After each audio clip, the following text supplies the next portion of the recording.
નમસ્કાર બાળ મિત્રો, બાલસભાના નવા એપિસોડ માટે રેડી? તો ચાલો આજની નવી વાર્તા. આજે શું છે? રક્ષાબંધન. અને થોડા સમય પછી શું? જન્માષ્ટમી. જન્માષ્ટમી આપણે શું કામ મનાવી ખબર ને? કૃષ્ણ ભગવાનનો જન્મદિવસ. તમને ખબર છે એક વખત છે ને કૃષ્ણ ભગવાન સુદર્શન ચક્ર ચલાવતા, શિશુપાલને મારવા માટે ચક્ર ચલાવ્યું અને ત્યાં શું થયું? આંગળીમાં વાગી ગયું તો લોહી, કોઈનું ધ્યાન નહીં, બધા તો દોડાદોડી કરે એને સાજા કરવા માટે. પણ દ્રૌપદીનું ધ્યાન ગયું કે ઓહો, માં તો જો લોહી નીકળે છે. એણે તો એક પણ સેકન્ડનો વિચાર ન કર્યો, સીધું પોતાના જે સાડી હતી ને એમાંથી એક છેડો કાપી નાખ્યો અને જલ્દી હાથમાં પહેરાવી દીધું. એટલે લોહી નીકળતું બંધ થઈ ગયું. કૃષ્ણ ભગવાને જોયું કે દ્રૌપદી તે શું કર્યું? જો તારી સાડી આખી તે ફાડી. કે મારા ભાઈથી વધીને કઈ છે? તારા હાથમાં વાગ્યું તું તો મારાથી કેમ જોવાય? કૃષ્ણ ભગવાને કીધું આ હું કાયમ યાદ રાખીશ.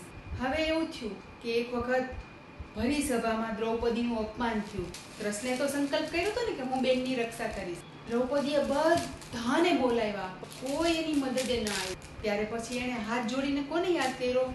હે કૃષ્ણ, મારી રક્ષા કર. ભગવાનને તો ઋણ હતું બેનનું. દુશાસન ચીર ખેંચતો જાય પણ શું થાય? સાડી તો મોટી મોટી થાતી જ જાય. દુશાસન તો થાકીને પડી ગયો. દ્રૌપદી સમજી ગઈ કે આ મદદ મારા કૃષ્ણ ભગવાનની જ છે. તમને ખબર છે ત્યારથી જ આ રક્ષાબંધન, રાખડી ત્યારથી ચાલુ થયું. કૃષ્ણ ભગવાને એક ખાલી ધાગો હતો, એના 999 ચીર પૂર્યા. બેને શું કર્યું? ભાઈની રક્ષા માટે બાંધી. અને ભાઈએ શું કર્યું કે હું આખી જિંદગી મારી બેનનું સન્માન, એની રક્ષા કરીશ, એની સુરક્ષાની જવાબદારી મારી. તો આ રાખડીનો જે છે ને ધાગો, એ કોઈ મામૂલી ધાગો નથી. બેનની આશીર્વાદની સાથે સાથે ભાઈની જવાબદારીનો ધાગો છે. આપણે પણ જ્યારે બેન તરીકે રાખડી બાંધી ત્યારે શું કરવાનું છે? આપણા ભાઈને ઢગલાબંધ આશીર્વાદ. અને જો આપણે ભાઈ છીએ તો શું કરવાનું છે?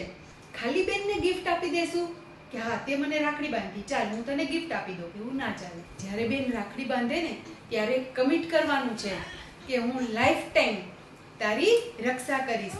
તને ક્યારે પણ કાંઈ પણ કોઈ પણ પરિસ્થિતિમાં તકલીફ હશે, તારો ભાઈ લાઈફ ટાઈમ તારી સાથે રહેશે.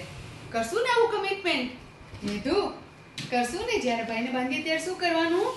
આટલા બધા આશીર્વાદ આપવાના. અને ભાઈએ શું કરવાનું? બેનની રક્ષા માટેનું કમિટમેન્ટ. મજા આવી?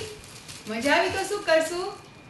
લાઈક કરશું, શેર કરશું અને ચેનલને સબસ્ક્રાઇબ કરશું. પણ આટલું બધું કરશું તો આપણી મેઇન વાત ભૂલશું ક્યારેય નહીં. પપ્પા મમ્મીનું માનશું. Bye bye.